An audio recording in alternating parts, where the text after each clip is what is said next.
Hi అండి, welcome back to మన తెల్ల కిచెన్.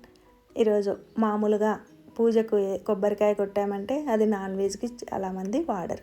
మరి అలాంటిది మనము ఇడ్లీ, దోశ, ఊతప్పం దేనికైనా చాలా బాగుంటుంది. కమ్మటి కొబ్బరి చట్నీ ఎలా చేయాలో చూద్దాం. మొదట 1 టీ స్పూన్ ఆయిల్ వేసి మనం పోపు ముందుగా వేసేసుకున్నామంటే ఇక అదే ప్యాన్లో ఎటువంటి ఆయిల్ వేయకుండా ఇక్కడ నేను ఒక సగం కొబ్బరి చిప్ప మాత్రమే తీసుకున్నా. కొబ్బరి లేతగా ఉన్నందువల్ల బ్రౌన్ పార్ట్ తీయాల్సిన అవసరం లేదు. మరి దాని జతకి మనము 1 టీ స్పూన్ పుట్నాలు కూడా వేసి 1 నిమిషం మీడియం ఫ్లేమ్లో వేయించుకొని ఆ తర్వాత మన ఇంట్లో ఇష్టపడేదాన్ని బట్టి కారం, ఎండుమిర్చి ప్లస్ పచ్చిమిర్చి 2 వేసుకుంటే కొబ్బరి చట్నీ చాలా బాగుంటుంది. తప్పకుండా ట్రై చేయండి. పల్లీల చట్నీ అయినా కూడా అంతే. మరి అవసరాన్ని బట్టి నీళ్ళు, ఉప్పు వేసుకొని మనము మధ్య మధ్యలో ఆపుతూ బాగా గ్రైండ్ చేసుకోవాలి.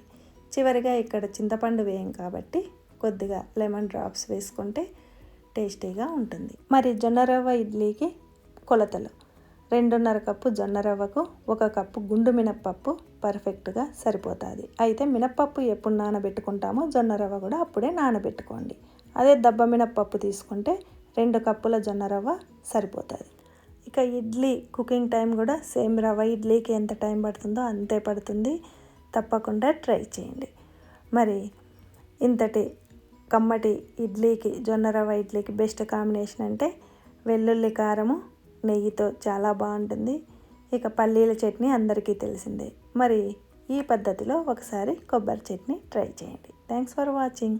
Please like, share and subscribe. Bye. మళ్ళీ సరికొత్త వీడియోతో కలుద్దాం.